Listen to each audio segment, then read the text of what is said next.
بسم اللہ الرحمن الرحیم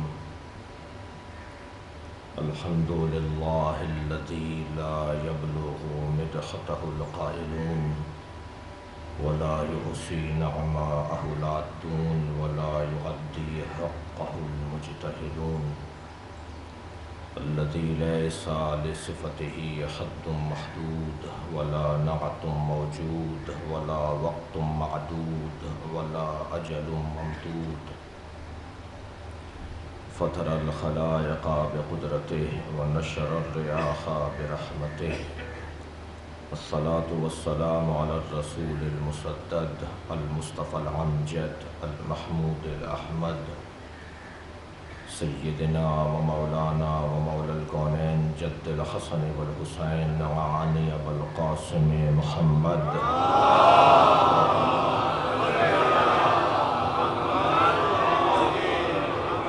وآله الطيبين الطاهرين المعصومين الذين قال الله إنما يريد الله ليذهب عنكم الرجس أهل البيت ويطهركم تطهيرا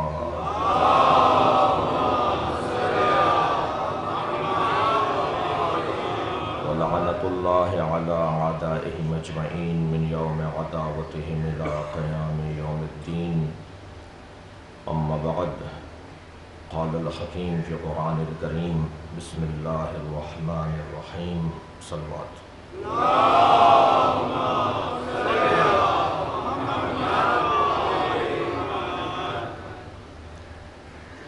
پروردگار عالم کا احسان عظیم ہے کہ اس نے ہمیں اپنے کلام یعنی قرآن مجید سے آشنا کیا ہے۔ ابتدائے سخن میں اس بات کا اعتراف اور اظہار ضروری ہے کہ آج اس صداخانے کی موضوعاتی اور عنوان کے مطابق چوتھی مجلس ہے، اور ہم نے یہ طے کیا ہے کہ سورہ مبارکہ الحمد پر غور کریں گے، مگر مقدمہ اس سورہ مبارکہ الحمد کا آج بھی جاری رہے گا۔ خاص طور پر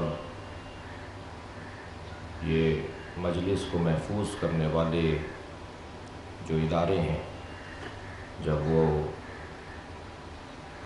اس مجلس سے ہٹ کر دیگر شہروں میں بسنے والے مومنین تک اس مجلس کو منتقل کرتے ہیں، تو ان کے ذہنوں میں ایک انتظار اور ایک سوال ہے کہ سورہ مبارکہ الحمد کب شروع ہوگی۔ لاہور میں ایک ہمارے بزرگ عالم دین تھے علامہ حائری، جن کی قبر کربلا گاہ میں شام ہے۔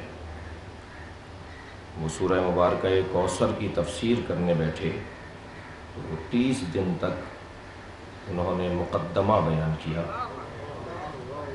اور دوسرے مہینے میں جا کر سورہ مبارکہ الحمد کو، سورہ مبارکہ کوثر کو انہوں نے شروع کیا اور ایک منزل تک پہنچایا۔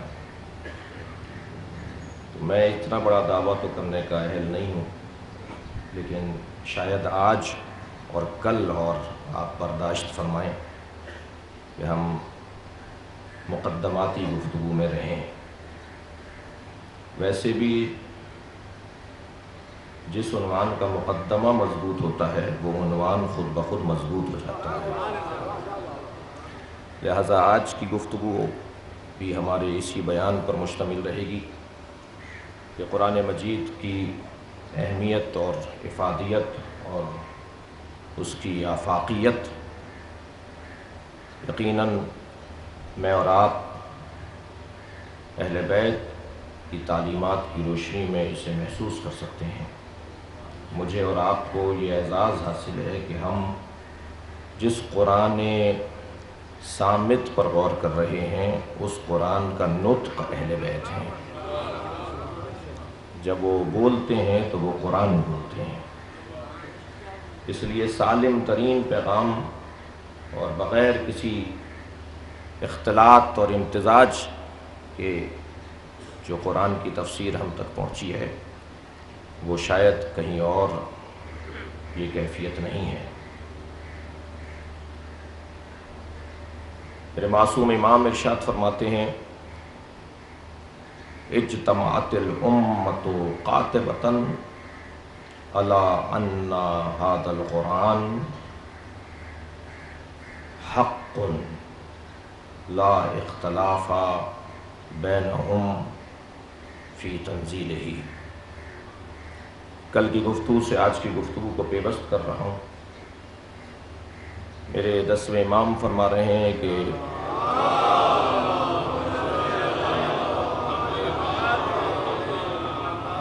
تمام امت کا قاطب اور واضح اور روشن اتفاق ہے، اور اس میں امت میں کسی طور اختلاف نہیں ہے کہ یہی قرآن جو ہے وہی حق ہے، اور اس کی تنزیل میں کسی کو کوئی دو رائے نہیں ہے۔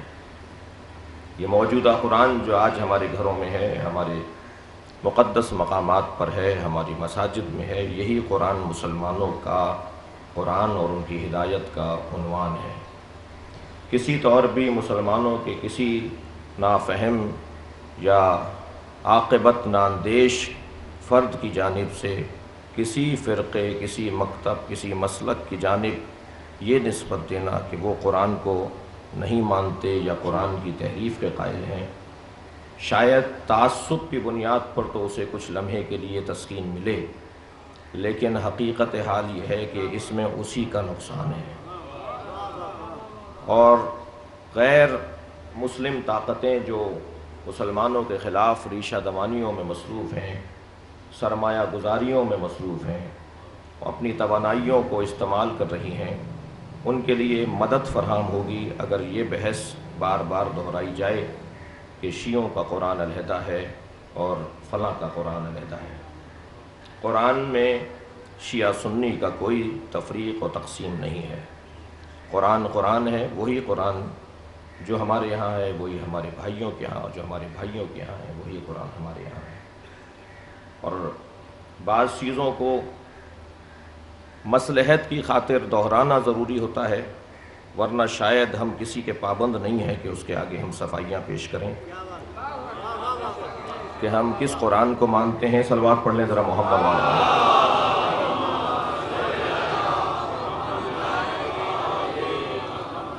یہی قرآن جو تمام مسلمانوں کے نزدیک معتبر ہے، وہی قرآن ہمارے عزاخانے میں اور ہماری مسجد میں بھی رکھا ہوا ہے۔ قرآن پر شبہ یا قرآن پر اعتراض ڈالنا یہ اللہ کے مقابل کھڑے ہونے کے مترادف ہے، اس لیے کہ اس نے واضح طور پر اعلان کیا کہ میں نے ہم نے قرآن کو نازل کیا وَإِنَّا لَهُ لَحَافِظُونَ، اور ہم ہی اس کی حفاظت کرنے والے ہیں۔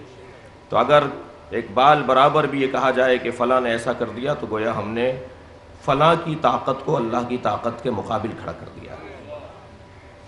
عزیزان گرامی، قرآن کی حقیقت پہچاننا اتنا ہی مشکل ہے جتنا محمد مصطفیٰ کو پہچاننا مشکل ہے۔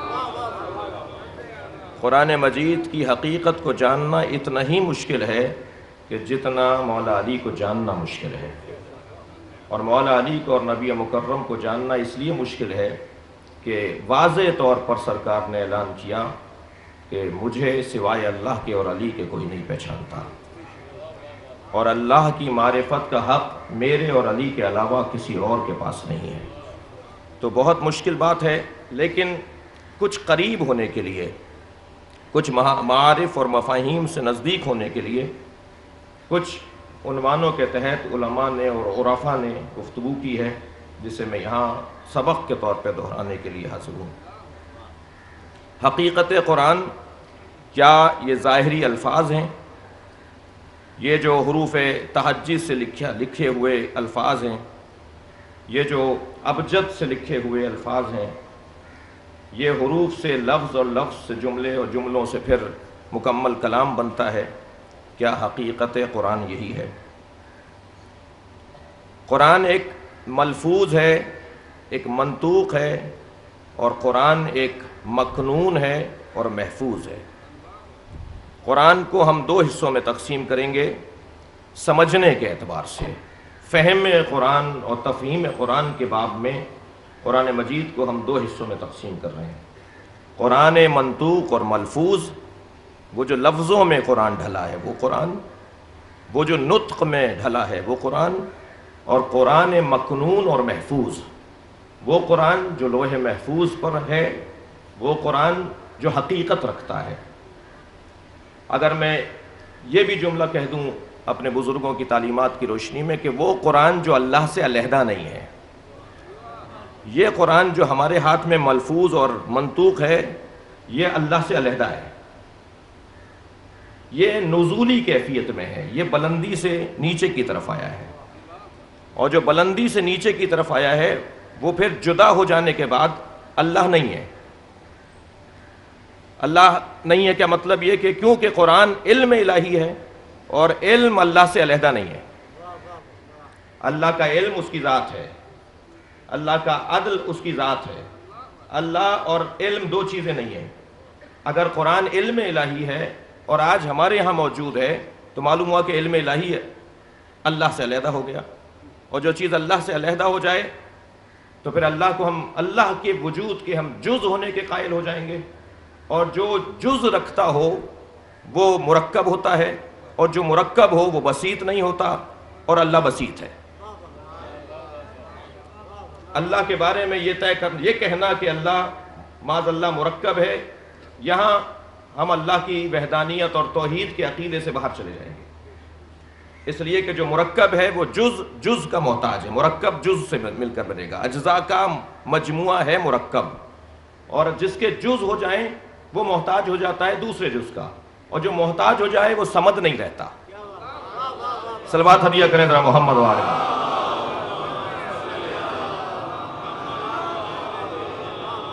وہ صمد نہیں کہلائے گا، وہ مرکب کہلائے گا، اور مرکب محتاج ہے، بہت ساری چیزوں کا محتاج ہے۔ یہ ایک عقیدہ توحید کی بحث مستقل ہے، صفات ثبوتیہ کی اور صفات سلبیہ کی گفتگو، لیکن اتنا ہے کہ یہ جو ملفوظ اور منطوق قرآن ہے، جو نطق شدہ قرآن ہے، یہ جو حروف تہجی سے لکھا گیا قرآن ہے، یہ اس کی ایک صورت ہے، لیکن اس کی جو حقیقت ہے وہ یہ الفاظ نہیں ہے، یہ نطق اس کی حقیقت نہیں ہے۔ مثلا لفظ پانی، آپ جب لکھیں گے پانی تو کیا اس لکھ دینے سے آپ کی پیاس بجھ جائے گی؟ غور فرما رہے ہیں آپ حضرات؟ یہ لکھ دینے سے پیاس نہیں بجھے گی۔ ہر وجود کی چار تصویریں ہیں، ہر وجود کی چار تصویریں ہیں۔ ایک صورت لفظی ہے جس پہ اس وقت ہم بات کر رہے ہیں، ایک صورت کتبی ہے، ایک صورت ذہنی ہے، اور ایک صورت حقیقی ہے۔ ہر شے کے لیے چار تصویریں ہیں۔ مثلا نبی مکرم نے ارشاد فرمایا، یا علی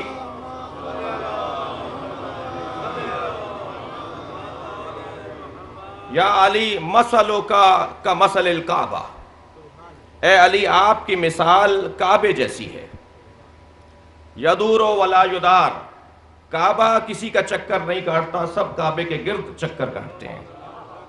مثلا پیغمبر اکرم نے مولا کائنات کے لیے کہا کہ آپ کعبے جیسے ہیں، کعبے کی مثال، آپ کی مثال کعبے کی ہے۔ تو اگر میں کاغذ پر صورت کتبی کعبے کی لکھوں، بناؤں، تو کیا میرا عمرہ مکمل ہو جائے گا؟ کیا میرا حج مکمل ہو جائے گا؟ میں لکھتا رہوں کعبہ کعبہ کعبہ کعبہ، یہ صورت کتبی ہے، مگر اس سے نہ عمرہ ہے نہ حج ہے۔ میں سوچتا رہوں خانہ کعبہ کو، میری عبادت مکمل نہیں ہوگی، یہ صورت ذہنی ہے۔ جی میں پکارتا رہوں کعبہ کعبہ، یہ صورت لفظی ہے، نہ عمرہ مکمل ہوگا نہ حج مکمل ہوگا، عبادت کا ثواب مجھے نہیں ملے گا۔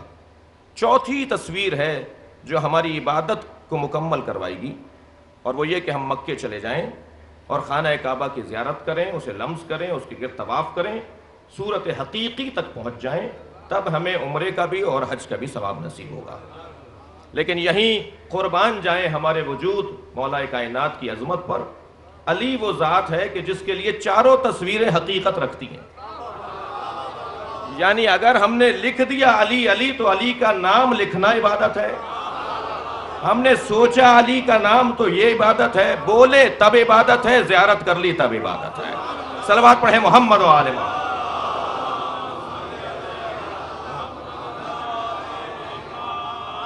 یہ جو لفظ قرآن مجید کے الفاظ ہیں، یہ جو لفظ کی صورت میں قرآن ہے، یہ ملفوظ اور منطوق قرآن، اس کی خود اتنی اہمیت ہے۔ ابھی ہم حقیقت قرآن جب تک ہم نزولی حیثیت والی شے کے اوپر غور نہیں کریں گے، عالی شے کی حقیقت سے آشنائی مشکل ہو جائے گی۔ جو نزولی کیفیت ہے، یہ قرآن نزولی کیفیت میں اس وقت نازل ہوا آیا ہے، وہ جو جہاں کا ہے وہاں سے آیا ہے۔ یہ جب وہیں جا کر دیکھا جائے گا تو یہ کچھ اور ہے، یہ اتارا گیا ہے۔ اچھا، آپ نے کبھی غور فرمایا کہ پیغمبر اکرم کے بعثت کے 4 مقصد اللہ بیان کر رہا ہے سورہ مبارکہ حج کے اندر، سورہ مبارکہ جمعہ کے اندر؟ ارشاد ہوا هو الذی بعث فی الامیین رسولا منہم، پہلا کام یتلو علیہم آیاتہ ویزکیہم یعلمہم الکتاب والحکمہ۔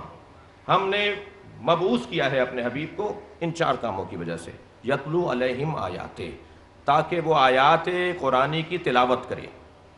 سوال یہ ہے کہ ہر عربی جاننے والا قرآن کی تلاوت کر سکتا ہے، یہ پیغمبر کو تلاوت کرنے کے لیے کیوں بھیجا گیا ہے؟ یہ عربی زبان ہے، جو بھی ادبیات سے آشنا ہوگا وہ قرآن مجید کی تلاوت کر لے گا۔ لیکن ایک کام سرکار کا، اور 4 اہم ترین کاموں میں سب سے پہلا کام سرکار دو جہاں کا، کہ وہ قرآن کی تلاوت کریں۔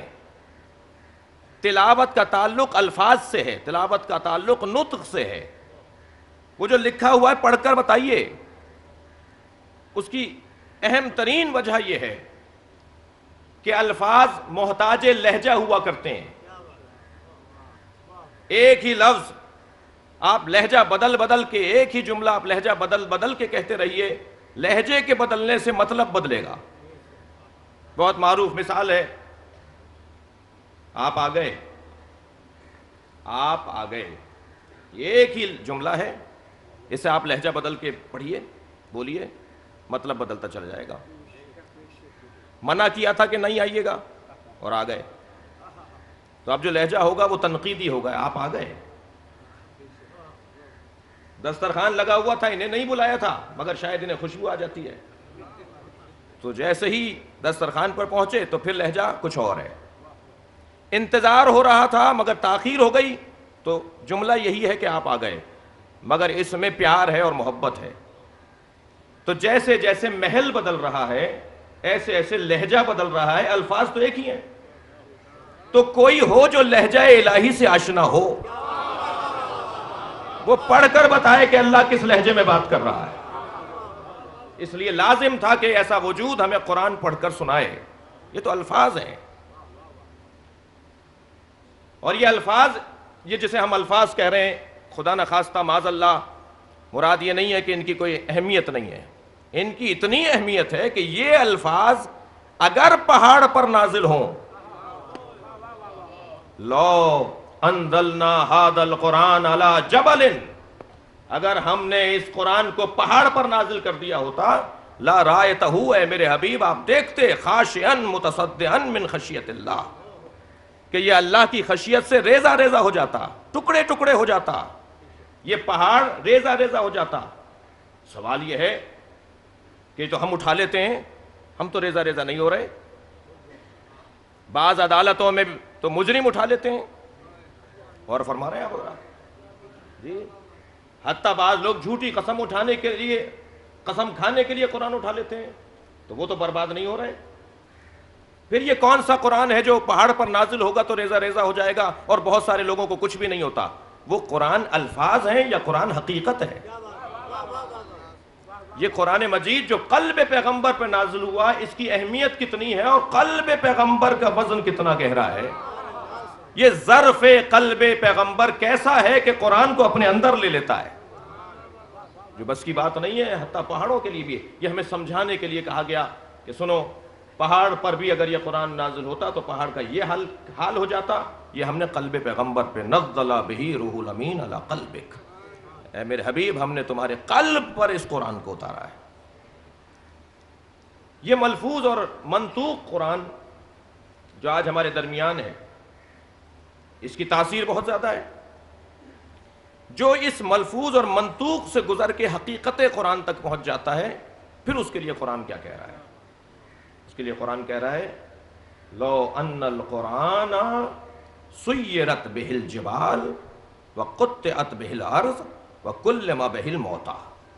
توجہ چاہوں گا آپ سے، یہ قرآن اگر اس کی حقیقت تک پہنچ جایا جائے تو اس قرآن کے ذریعے سے پہاڑ اپنی جگہ سے حرکت کریں، اور فرما رہے ہیں پہاڑ سیرت بہ الجبال، یہ جبل جو ہیں، پہاڑ جو ہیں، یہ اپنی جگہ سے حرکت کریں۔ اس قرآن کو اگر پڑھا جائے تو یہ قرآن پہاڑوں کو حرکت میں لے آئے۔ اب یہ تو مسلمانوں کو شاید مشکل میں سمجھ میں آتا کہ قرآن کے پڑھنے سے پہاڑ کیسے حرکت میں آئیں گے، لیکن میدان مباہلہ میں مسیحیوں نے اہل بیت کو دیکھ کر یہ کہا تھا کہ اگر یہ اس پہاڑ کو کہہ دیں تو یہ پہاڑ اپنی جگہ سے حرکت کر جائے گا۔ صلوات پڑھیں ذرا محمد و آل محمد۔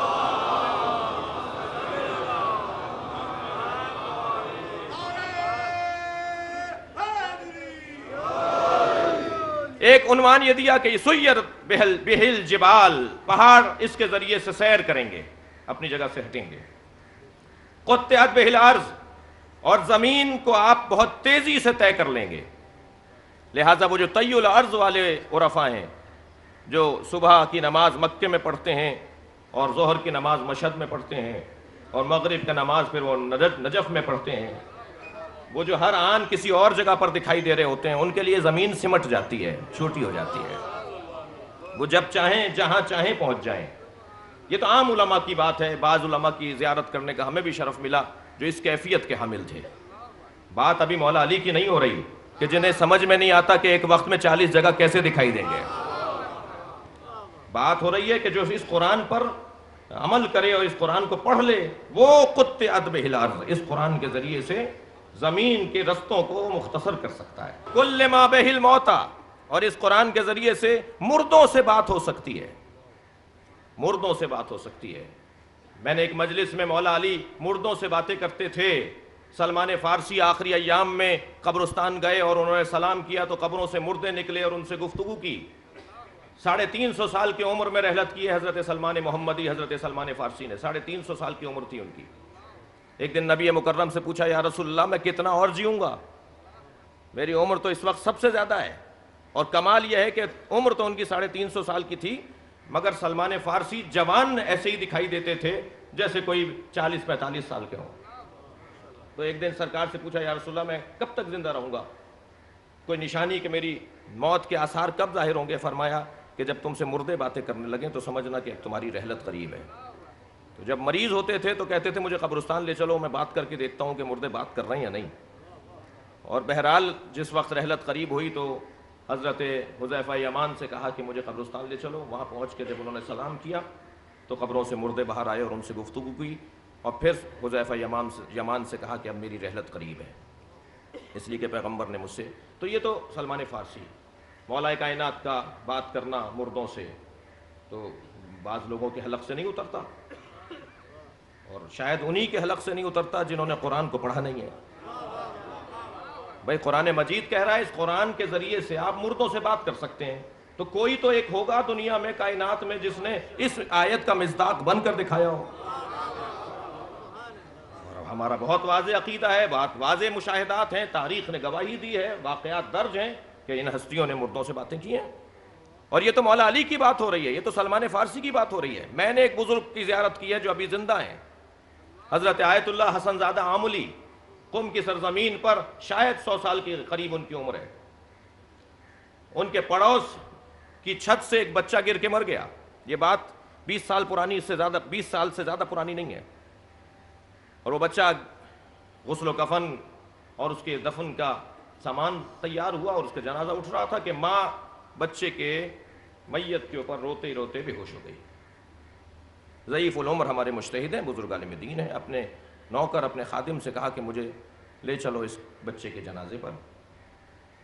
بچے کے سر پہ ہاتھ رکھا اور بسم اللہ الرحمن الرحیم تلاوت کی، اور سر سے ہاتھ اٹھایا تو بچہ اٹھ کے بیٹھ گیا، اور اس کی ماں سے کہا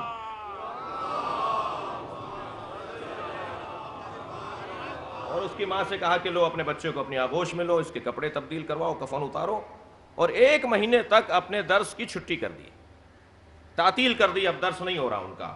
ان کے شاگرد جو ہمارے استاد ہیں، گویا وہ علمی اعتبار سے ہمارے دادا ہوں گے، وہ فرماتے ہیں کہ ہم جب 1 مہینے کے بعد ان کے اعلان ہوا کہ اب فلاں تاریخ سے کلاس ہوگی، درس ہوگا، تو سب کو ایک ہی تھا کہ کسی طرح پوچھیں تو صحیح کہ یہ ماجرا کیا ہے، آپ نے مردہ زندہ کر دیا۔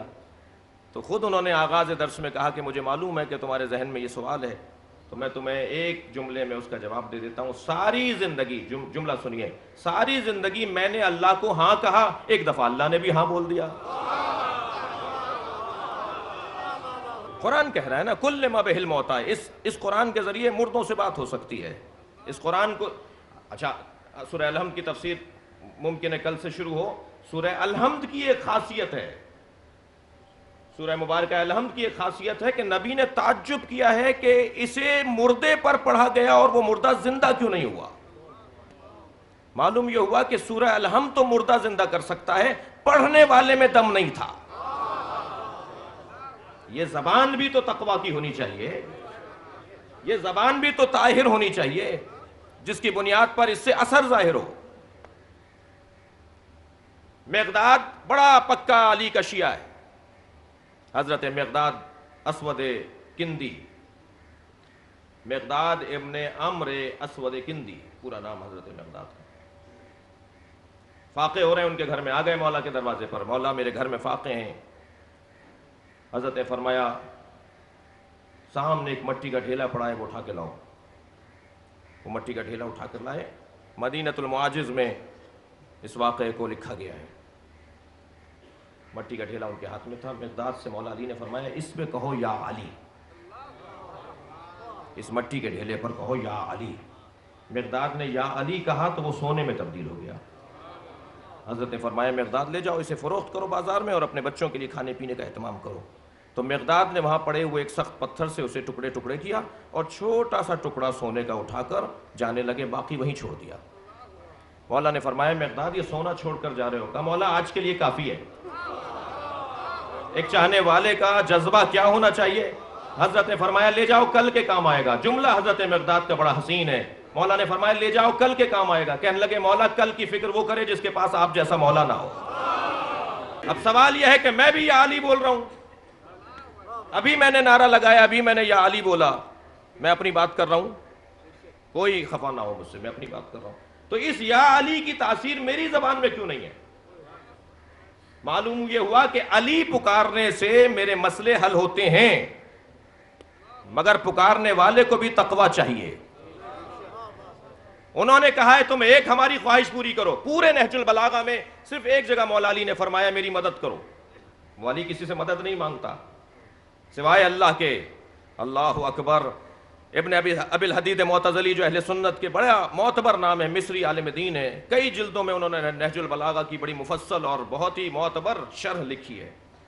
اس میں وہ 5ویں جلد میں لکھتے ہیں، توجہ چاہوں گا کہ علی کی فضیلت میرے نزدیک ایسے ثابت ہوئی کہ میں نے علی کو پڑھ کر اس نتیجے تک اپنے آپ کو پہنچایا کہ استغناؤہ عن الکل، جملہ محسوس کریں گے ان کا جملہ ہے، ایک سنی عالم کا جملہ ہے، کہتے ہیں استغناؤہ عن الکل دلیل انہ افضل من الکل۔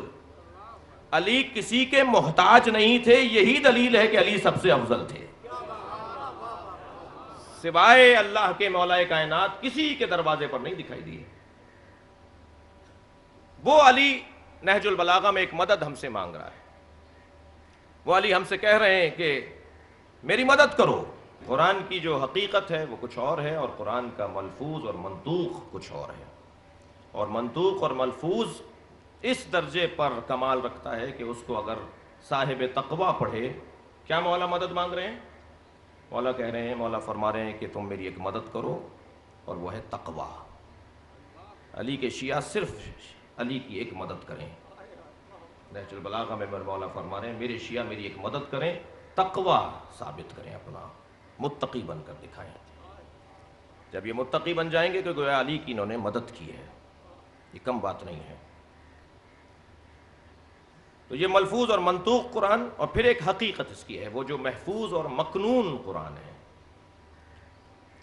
نہیں معلوم حضرت محمد حنفیہ نے مولا امام حسن سے کیا فرمایا. گفتگو کا عنوان امام حسین ہے. جواب بتا رہا ہے کہ کچھ ایسی بات ہے کہ جس پر امام حسن کو یہ جواب دینا پڑا. فرمایا ان آخل حسین. اب سوال کیا ہے اس سے گریز کر رہا ہوں. جواب مولا امام حسن کا امام حسین کے بارے میں کیا ہے. فرمایا ان آخل حسین قد علمنا علما. 4 جملے امام حسین کی شان میں امام حسن فرما رہے ہیں. فرماتے ہیں میرا بھائی حسین ہم سب سے بڑا عالم ہے. ہاں اس فقرے کے اوپر تھوڑی سی تدبر کی ضرورت ہے. جب امام حسن فرمائیں گے ہم سب سے بڑا عالم ہے تو امام حسن تو ان کے بھی امام ہیں. تو اس کا مطلب کیا ہے؟ اس کا مطلب یہ ہے کہ ہم خاندان اہل بیت میں سب سے بڑا عالم ہے. میری نسبت نہیں، مکمل خاندان کی نسبت ہم میں سب سے بڑا عالم ہے. ان آخل حسین قد عالمنا علما واسقلنا حلما. اور حلم اور بردباری میں حسین ہم سب سے زیادہ ثقیل ہے. وَأَقْرَبُنَا مِن رَسُولِ اللَّهِ رَحِمًا. اور میرا بھائی حسین رسول اللہ کی قربت میں ہم سب سے زیادہ مقدم ہے. اور اس کے بعد کا جملہ دیکھیں. فرماتے ہیں کانا فقیحًا قبل ان یخلق. حسین پیدا ہونے سے پہلے فقیہ تھے.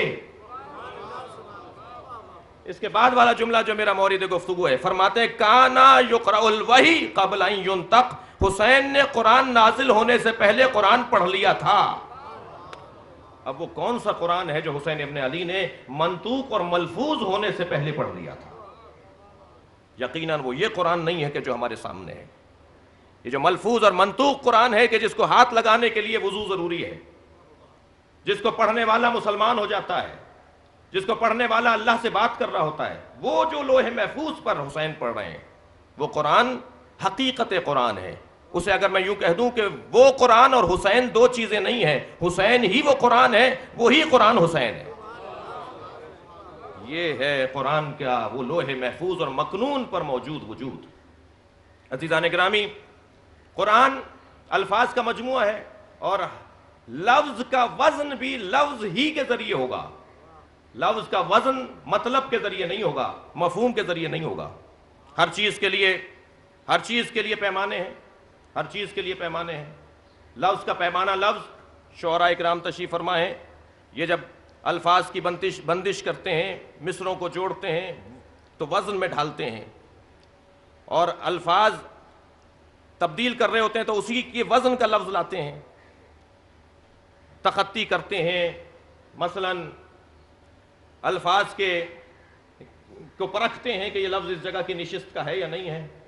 تو لفظ کی جگہ اگر وزن کیا جائے گا تو لفظ ہی کو وزن کیا جائے گا، مفہوم اور معنی کے ذریعے سے لفظ کا وزن نہیں ہوگا. اب کمال یہ ہے کہ ہم اپنے اعمال کو کس پیمانے پر تولیں. اعمال کا وزن اعمال کے ذریعے سے، اعمال کا وزن اعمال. اب جملہ دیکھیے، معصوم امام سلام کر رہے ہیں معصوم کو. السلام علیکم یا موازین الاعمال. سلام ہو اس گھرانے پر جو امت کے اعمال کا ترازو ہے.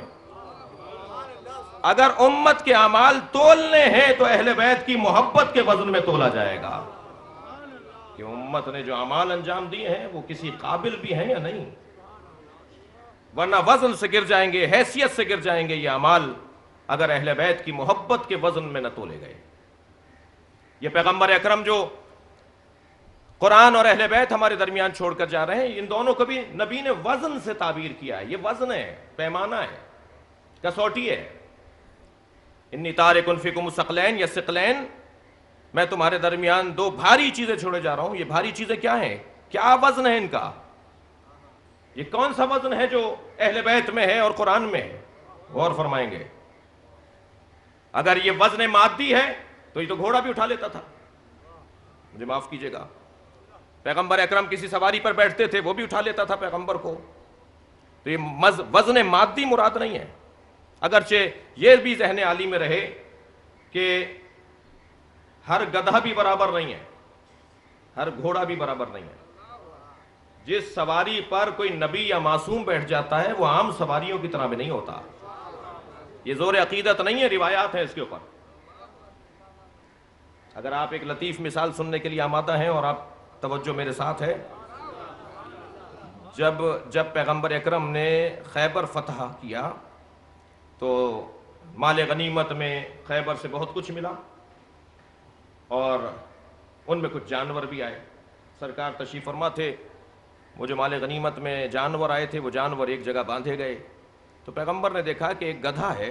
بہار میں اس روایت کو مولا علی سے نقل کیا گیا ہے۔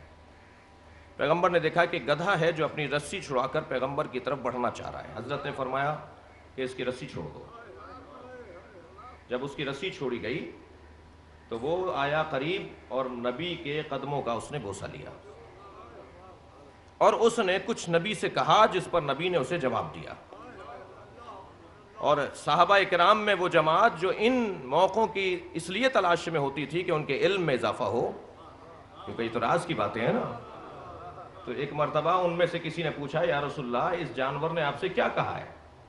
تو مولا علی فرماتے ہیں کہ سرکار نے فرمایا کہ اس نے مجھے یہ کہا کہ میرے آبا، میں فلاں نسل سے ہوں۔ اب میں یہاں اس بحث میں تو نہیں جاؤں گا کہ جانوروں کی نسلیں کیا کیا ہوتی ہیں، لیکن جو جانور رکھنے والے لوگ ہیں وہ جانتے ہیں کہ ان کے بھی خاندان ہوتے ہیں، ان کے بھی شجرے ہوتے ہیں۔ جی کہا میں فلاں خاندان سے ہوں اور میرے آبا و اجداد کی پشت پر فلاں فلاں فلاں نبی اور وصی نبی بیٹھے، مگر ایک مدت گزر گئی کہ ہمارے بزرگوں کی پشت پر کوئی نبی یا وصی نبی نہیں بیٹھا ہے، مجھے یہ توفیق دیں کہ آپ مجھ پہ سواری کریں۔ سرکار کچھ لمحے کے لیے اس پر بیٹھے اور پھر نبی نے اس کا نام رکھا یافور۔ یافور، اور وہ اتنا سمجھدار تھا نبی کے بیٹھنے کی وجہ سے کہ سرکار اگر کہتے تھے کہ فلاں صحابی کو بلا لاؤ تو یہ اسی کے دروازے پہ جا کے آواز لگاتا تھا۔ اب میں اگر ایک جملہ کہہ دوں کہ جو نبی کی بات سمجھے میں اسے گدھا کیسے کہوں؟ اور یہ بھی آپ نے غور فرمایا، بات آ گئی ہے تو سن لیجئے، بعض باتیں آپ اپنے مزاج سے ہٹ کے بھی کبھی سن لیا کریں۔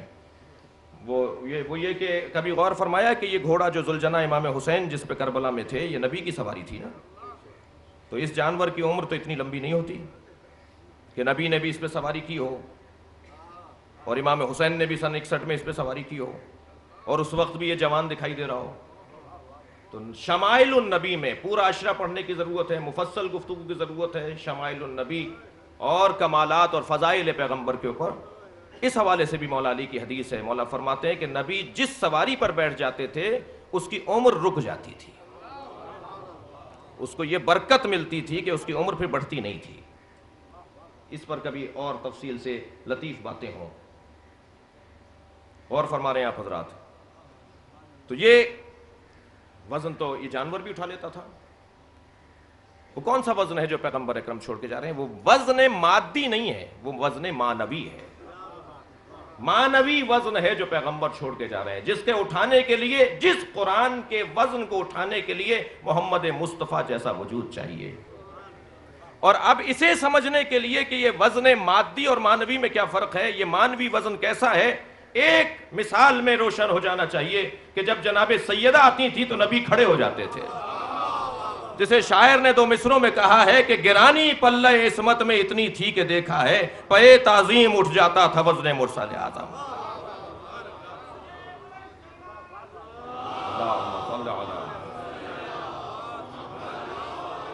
اور یہ جو امام حسین نبی کی پشت پر نماز کی حالت میں سوار ہیں، یہ اس وجہ سے سر نہیں اٹھا رہے، برابر کا وزن آیا ہوا ہے۔ یہ جب ہٹے گا جب پیغمبر سر اٹھائیں گے، اس لیے کہ حقیقت میں کلنا محمد، حقیقت قرآنیہ سورہ الحمد اور سورہ بقرہ میں کوئی فرق نہیں ہے حقیقت کے اعتبار سے، الفاظ کے اعتبار سے فرق ہے۔ الفاظ میں یہ سورہ مبارکہ الحمد ہے، الفاظ میں یہ سورہ مبارکہ بقرہ ہے، یہ سورہ مبارکہ آل عمران ہے، حقیقت میں سارا قرآن ہے۔ ایسے ہی ظاہر میں یہ علی ہیں، یہ محمد ہیں، یہ حسن ہیں، یہ حسین ہیں، حقیقت میں فلم مکتملنا، جب یہ چادر کے نیچے کامل ہو جاتے ہیں تو جبریل بھی نہیں پہچان پاتے کہ کون ہے۔ یا رب ومن تحت الکساء،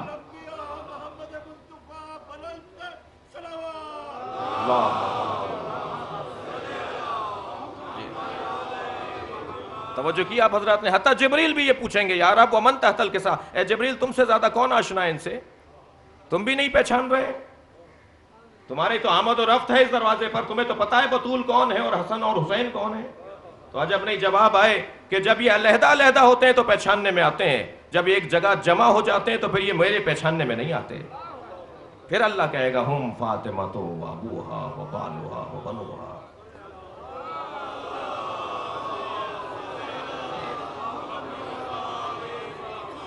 اللہ اکبر۔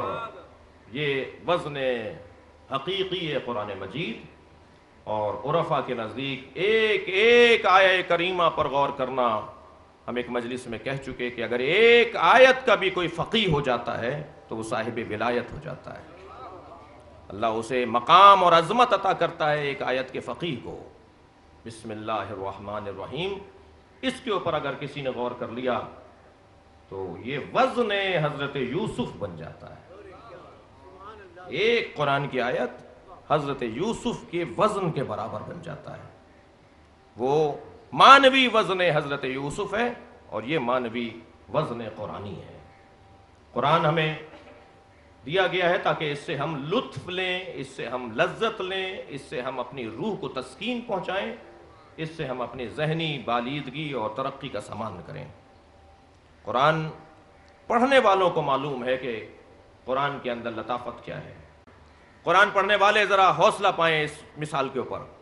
تمام تر مصروفیات ترک کر دیتے تھے، ماہ مبارک آ گیا ہے، ساری ملاقاتیں ماہ رمضان کے بعد ہوں گی، اور اگر ماہ رمضان میں بھی ہوں گی تو قرآن کو اولویت دی جائے گی، پہلے قرآن پڑھوں گا آج کا جو میرا قرآن ہے، جتنا آج مجھے پڑھنا ہے میں اسے پڑھوں گا، 3 پارے روزانہ۔ المیہ یہ ہے کہ یہاں قرآن شروع مت کرو کہیں ختم نہ کرنا پڑ جائے۔ اگر کہیں یہ والی بات ہو کہ ہم قرآن کو شروع اس لیے نہیں کیا کہ ہم نے سنا ہے کہ اگر شروع کر دیں گے تو ختم بھی کرنا پڑے گا، تو نہ ہم شروع کریں جو ختم کرنا پڑ جائے۔ نہیں عزیزان گرامی، اور کمال تو یہی ہے کہ مصروف ترین لوگ یہ کام کریں، جن کا کام زیادہ ہے، جن کی مصروفیت زیادہ ہے، وہ قرآن مجید پہ توجہ زیادہ کریں، اور شاید قرآن مجید پہ غور کرنے والے اتنے مستغنی ہو جائیں کہ پھر انہیں کسی کی کوئی بات سننے کی ضرورت ہی نہ پڑے، اس لیے کہ سالم تعلیم سے وابستہ ہو جائیں گے۔ حقیقی علم سے جڑ جانے والے لوگ محتاج نہیں ہوتے کسی کے، ہاں اگر محتاج ہوتے بھی ہیں تو قرآن ہی کے محتاج ہوتے ہیں جنہیں اہل بیت کہا جاتا ہے۔ عزیزان گرامی، یہ قرآن اللہ کا ہم پہ کرم، مولا علی نے نہج البلاغہ کے اندر قرآن کی تعریف میں پورا خطبہ دیا ہے۔ امام سجاد نے صحیفہ سجادیہ میں قرآن پر پوری دعا تعلیم دی ہے، اور قرآن مجید پڑھنے والوں کو حوصلہ دیا ہے۔ اہتمام کی ضرورت ہے۔ میری گزارش سن لیجئے اور تھوڑا کڑوی بات سن لیجئے۔ ہماری مساجد میں مجالس ترحیم سے پہلے ہمارے امام بارگاہوں میں اب سے 20 سال پہلے تک قرآن ختم ہو جاتا تھا، سپارے پڑھ لیے جاتے تھے، مجلس شروع ہونے سے پہلے قرآن کی تلاوت ہوتی تھی۔ اب تو مجلس برسی اور مجلس چہلم لکھا جاتا ہے، قرآن خوانی اور مجلس برسی نہیں لکھا جاتا۔ اب وہ قرآن خوانی کا لفظ بھی ہمارے یہاں سے ختم ہوتا جا رہا ہے۔ قرآن کی خدمت میں رہنا شاید سب سے زیادہ ہمارے اوپر ضروری ہے، سب سے زیادہ ہمارا فریضہ بنتا ہے کہ ہم قرآن سے قریب تر ہوتے چلے جائیں، اور اگر ہم نے اب بھی بہت ساری چیزوں کی غفلت کی طرح اس سے بھی غفلت برتی تو مستقبل اچھا نہیں ہے، آئندہ اچھا نہیں ہے۔ اپنے بچوں کے قرآن کی تعلیم کے حوالے سے ہمیں اہتمام اور تعلیم کے برابر کم سے کم کرنا ہوگا، اگرچہ میں یہ توہین قرآن کر رہا ہوں کہ جتنا ہم توجہ عصری تعلیم پر دیتے ہیں، کم سے کم اتنی ہی توجہ اگر ہم اپنے بچوں کی قرآنی تعلیم کے اوپر دیں تو یہ ہمارے اوپر لازم ہے، اور قرآن محجور نہ ہو جائے، کل قیامت میں قرآن ہماری شکایت نہ کرے۔ نبی فرما رہے ہیں انا قومی ھذا، میری اس قوم نے قرآن کو چھوڑ دیا۔ اس کا مطلب یہ ہے کہ یہ درد ہے جو پیغمبر کا ہے، یہ درد ہے جو اہل بیت کا ہے۔ عزیزو، قرآن کی ایک ایک آیت اہل بیت کی عظمت پر دلیل ہے۔ جن آیات میں اہل بیت کے دشمنوں کا ذکر ہے، اللہ کے دشمنوں کا، اللہ کے مخالفوں کا ذکر ہے، وہ بھی فضائل اہل بیت ہیں، وہ بھی اہل بیت کی عظمت ہی کا بیان ہے۔ چلیے بولتے ہوئے قرآنوں کی ایک نظیر لیجئے۔ جو امام حسین نے ایک دن جنگ کو مؤخر کروایا، عجیب دستور ہے، عجیب داستان ہے۔ جو عباس 36 سال سے کربلا کا انتظار کر رہے تھے، اسی عباس علمدار کو امام حسین نے ایک رات کی مہلت کے لیے بھیجا ہے۔ علامہ سید علی نقی نقّن اللہ مقامہ لکھتے ہیں کہ جب 9 محرم کو پہلا حملہ ہوا تو سب سے زیادہ خوش حضرت عباس دکھائی دیے۔ گھوڑا دوڑاتے ہوئے آئے، اترے اور مولا کی خدمت میں حاضر ہوئے کہ مولا آپ کہتے تھے کہ ہمیں پہل نہیں کرنی، دشمن کی طرف سے پہل ہو گئی، اب اجازت ہے کہ میں بتاؤں کہ میں کس کا بیٹا ہوں، مجھے تربیت کس نے دی ہے۔ اپنی بہادری کا اظہار فرما رہے ہیں، اپنے ارادوں کا اظہار فرما رہے ہیں۔ میں بتاؤں ابھی اس دشمن کو کہ ہم کون ہیں؟ امام نے جب ان کے چند جملے سن لیے تو فرمایا عباس اپنی تلوار ہمیں دو۔ تلوار لے کر خیمے میں رکھ دی اور فرمایا جاؤ ایک رات کی مہلت لے کر آؤ۔ نقّن صاحب کہتے ہیں کہ اگر امام حسین چاہتے تو حضرت علی اکبر کو بھیج دیتے، امام چاہتے تو حبیب ابن مظاہر کو بھیج دیتے، امام کسی کو بھی اس کام کے لیے بھیج دیتے، لیکن عظمت عباس علمدار اجاگر کیسے ہوتی کہ عباس کس درجے پر مطیع امر مولا ہے، کس درجے پر اپنے مولا اپنے امام کے حکم کے آگے سر تسلیم خم کرنے والا وجود عباس علمدار کا ہے۔ یوں ہی کربلا میں حسین کے برابر روزہ نہیں ہے حضرت عباس کا۔ یہ عظمتیں یوں ہی نہیں ملتی ہیں۔ اجرکم اللہ، اجرکم اللہ، آپ کی آوازیں بلند ہو رہی ہیں۔ آپ جب کربلا جاتے ہیں تو پہلے حضرت عباس کے دروازے پر جاتے ہیں، اس لیے کہ باب الحسین ہے عباس۔ کہا جاؤ ایک رات کی مہلت لے کر آؤ۔ حضرت عباس پہنچے ہیں پسر سعد کے خیمے کے قریب۔ حضرت کو آتے ہوئے دیکھ کر کچھ سپاہی باہر نکلے، پیغام پہنچایا کہ میں پسر سعد سے ملنا چاہتا ہوں۔ جب پسر سعد آیا تو حضرت عباس نے کہا کہ مجھے میرے مولا حسین نے بھیجا ہے کہ آج 9 محرم ہے، جنگ 10 محرم کو کرو، ہمیں ایک رات اور عبادت کر لینے دو۔ جس مثال کے لیے میں نے آپ کو یہ مثال بات کی کہ وہ جو ایک رات کی مہلت لی ہے، وہ مہلت لی ہے یا دی ہے؟ لی ہے اپنے لیے کہ ہم عبادت کریں، دی ہے ان کے لیے کہ جنہیں ایک دن اور ایک رات مل جائے کہ سوچ لیں کہ جنت کہاں ہے اور دوزخ کہاں ہے۔ لہذا صبح عاشور 32 لوگ آئے ہیں امام حسین کے قافلے میں۔ اگر میرے مولا نے یہ ایک رات کا فاصلہ نہ ڈالا ہوتا تو حسین کے پاس جو محضر نامہ ہے، جو امام حسین کے پاس شہداء کا عنوان ہے، اس میں تو ابھی 32 لوگ کم ہیں۔ یہ کہاں رہ گئے؟ ایک رات آگے بڑھاؤ، انہیں آنا ہے، یہ کہیں رستے میں ہے، ایک رات آگے بڑھاؤ معاملات کو تاکہ وہ 32 افراد کی نجات کا ذریعہ ہو جائے۔ اللہ اکبر، ایک ایک فرد کو حسین بچانا چاہتے ہیں۔ اور فرمایا آپ نے ایک ایک فرد کو میرے مولا بچانا چاہتے ہیں، یہ جہنم میں کہاں جا رہا ہے، یہ دوزخ میں کہاں جا رہا ہے۔ لہذا کچھ لوگوں کو حسین نے مہلت دی ہے، اور اپنے لیے جو مہلت مانگی ہے وہ ہے قرآن کی تلاوت۔ راوی کہتا ہے کہ ہر خیمے سے قرآن کی تلاوت کی آواز آ رہی تھی، ساری رات قرآن کی تلاوت کی گئی ہے۔ میں نے ایک کتاب میں پڑھا کہ امام حسین نے اس رات میں پورا قرآن ختم کیا ہے۔ علی کا بیٹا ہے، علی کا بیٹا ہے، پیغمبر کا نواسا ہے، قرآن نازل ہونے سے پہلے قرآن پڑھنے والا وجود ہے۔ اتنی اہمیت ہے قرآن خوانی کی کہ امام حسین اس کی خاطر ایک رات کو آگے بڑھوائیں۔ آپ آمادہ ہیں گریے کے لیے؟ آج 4 محرم ہے۔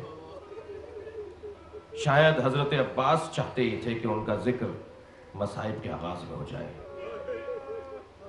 عباس علمدار نے کربلا میں 2 شہزادوں کو بھی تربیت دی ہے، اور وہ شہزادے ہیں زینب کے شہزادے۔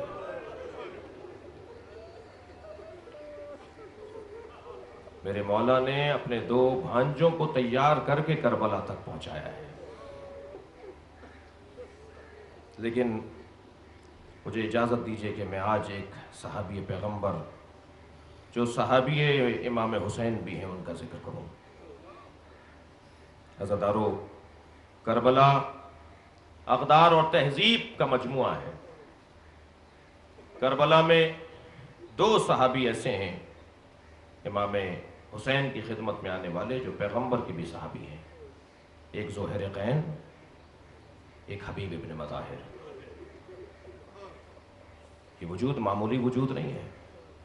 اب کیا کریں کہ 132 سے زیادہ شہدائے کربلا کے نام ہیں، لیکن ہم وقت کی تنگی کی وجہ سے بہت سارے شہداء کے نام بھی زبان پہ نہیں دہرا پاتے، لیکن جو خاص الخاص صحابہ امام حسین کے جن پر امام حسین نے فخر کیا ہے اور جنہیں خط لکھ کر بلایا ہے، ان میں ایک حبیب ہیں جنہیں حسین ڈھونڈتے ہوئے ان خیمے تک گئے ہیں، وہ ذوالحریقین ہیں۔ حضرت عباس کو بھیجا، زہیر تمہیں حسین بلا رہے ہیں۔ تو حضرت عباس کے ہاتھ میں انہوں نے اپنا ایک تازہ فربا صحت مند سفید رنگ کا گھوڑا دے دیا، کہا یہ حسین کو میری طرف سے ہدیہ دے دو۔ امام نے وہ لوٹا دیا۔ امام نے فرمایا ہمیں تمہارے گھوڑے کی ضرورت نہیں ہے، ہمیں تمہاری ضرورت ہے، ہمیں تمہاری ضرورت ہے۔ اس انداز سے ذوالحریقین کو لے کر آئے ہیں۔ ادھر حبیب ابن مظاہر کو خط لکھا ہے میرے مولا نے۔ اس قافلے میں آنے والے مہمان اور بھی ہیں، حر بھی اس قافلے میں مہمان کے طور پر آ رہے ہیں۔ حر کا انداز بھی بڑا نرالا ہے۔ جس نے حسین کے گھوڑے کی لگام کو پکڑا وہ اس وقت تک روتا رہا، یہ سوچ سوچ کر کہ جب میں نے حسین کا گھوڑا موڑا تھا تو زینب کے رونے کی آواز بلند ہوئی تھی۔ تو مجھ جیسا جرم کرنے والا، مجھ جیسا مجرم تو کوئی نہیں ہے۔ یہ خیال اسے اتنا پریشان کر رہا تھا کہ شب عاشور اپنے خیمے کے گرد چکر کاٹتا رہا کہ آخر میں کیا کروں، وہاں مجھے جنت نظر آ رہی ہے اور جہاں میں رہ رہا ہوں یہاں دوزخ کا رستہ ہے۔ ساری رات یہی سوچ بچار میں صبح عاشور اپنے بیٹے علی کو بلایا، اپنے غلام کو بلایا اور گھوڑے پر بیٹھ کے جانے لگا۔ ایک سپاہی نے کہا کہ کہاں جا رہے ہو؟ کہا میں اپنے گھوڑے کو پانی پلانے لے جا رہا ہوں۔ ضرورت ہی نہیں ہے اسے بتانے کی کہ میں کہاں جا رہا ہوں۔ اور جیسے ہی کچھ فاصلہ خیموں سے بڑھا تو اپنے گھوڑے سے اترے، اپنا امامہ اتار دیا، اپنے غلام سے کہنے لگے امامہ عزت دار لوگ پہنتے ہیں، میں نے تو اپنی عزت اپنے ہاتھ سے اتاری ہے، میں نے حسین کو اذیت پہنچائی ہے۔ اجرکم اللہ، خدا کسی غم میں نہ رلائے، سوائے غم اہل بیت میں ہمیں رونے اور رلانے والوں میں قرار دے۔ ایک مرتبہ کہا میرے ہاتھوں کو باندھ دو، جیسے کسی کو اسیر بنا کر لایا جاتا ہے۔ میں اپنے نفس کا اسیر ہوں، میں نے چند پیسوں کی خاطر فرزند زہرا کو تکلیف دی۔ ہاتھوں کو بندھوایا اور لے کر چلے ہیں اپنے بیٹے کو اور اپنے غلام کو۔ اور جب قریب آنے لگے تو مولا امام حسین کی آواز بلند ہوئی، عباس ہمارا مہمان آ رہا ہے۔ اپنے جوانوں کو میرے مولا حسین نے آوازیں دی، بنی ہاشم کے جوان آگے بڑھے اور حضرت امام حسین کے حکم پہ حر کا استقبال کیا۔ گردن جھکی ہوئی ہے، نگاہیں ملانے کی جرت نہیں ہے۔ قریب آ کر امام کے کھڑے ہو گئے۔ امام نے ان کے بازوؤں کو پکڑ کر انہیں بلند کیا۔ حر کیا بات ہے؟